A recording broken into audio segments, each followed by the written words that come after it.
जानते हैं त्रिभुज के बारे में। त्रिभुज आपके दो प्रकार के होते हैं, एक तो कोणों के आधार पर, एक होता है आपका भुजाओं के आधार पर। एक भुजाओं के आधार पर और एक होते हैं कोणों के आधार पर। जो कोणों के आधार पर होते हैं वो होते हैं आपके पास समकोण, न्यूनकोण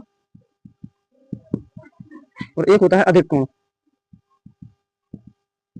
और ये सभी होते हैं हमारे समकोण त्रिभुज, न्यूनकोण त्रिभुज और अधिक कोण त्रिभुज। और भुजाओं के आधार पर जो हमारे त्रिभुज होते हैं, जो भुजाओं के आधार पर जो हमारे त्रिभुज होते हैं उनको हम बोलते हैं सबसे पहले समबाहु त्रिभुज, समबाहु त्रिभुज, समद्विबाहु त्रिभुज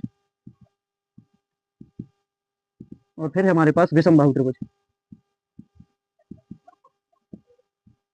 तो समकोण में क्या होता है कि आपके पास तीनों कोणों में से कोई एक कोण आपके पास 90 डिग्री का हो, समकोण त्रिभुज कहलाता है। अगर हमारे पास न्यूनकोण त्रिभुज की बात करें तो इसमें क्या होता है कि 90 डिग्री से जो भी छोटा होता है, 90 डिग्री से जो छोटे कोण होते हैं उसे हम बोलते हैं न्यूनकोण त्रिभुज। और जो अधिक कोण होता है वो होता है 90 डिग्री से बड़ा, जिसमें एक कोण कम से कम 90 डिग्री से बड़ा होना चाहिए और जिसमें एक कोण कम से कम, जो तीनों कोण आपके क्या है 90 डिग्री से छोटे होने चाहिए, वो आपका न्यूनकोण। और 90 डिग्री से कोई एक बड़ा हो जाए तो वो अधिक कोण त्रिभुज हो जाएगा। समबाहु त्रिभुज में क्या होता है, जिसमें आपकी तीनों भुजाएं आपस में बराबर होती है, मतलब समान लंबाई की होती है। और समद्विबाहु में क्या होता है कि जिसमें आपकी केवल दो भुजाएं बराबर होती है, बाकी तीसरी भुजा से कोई लेना देना ही नहीं है।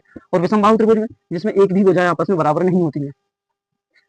सो दिस इज त्रिभुज ट्रायंगल।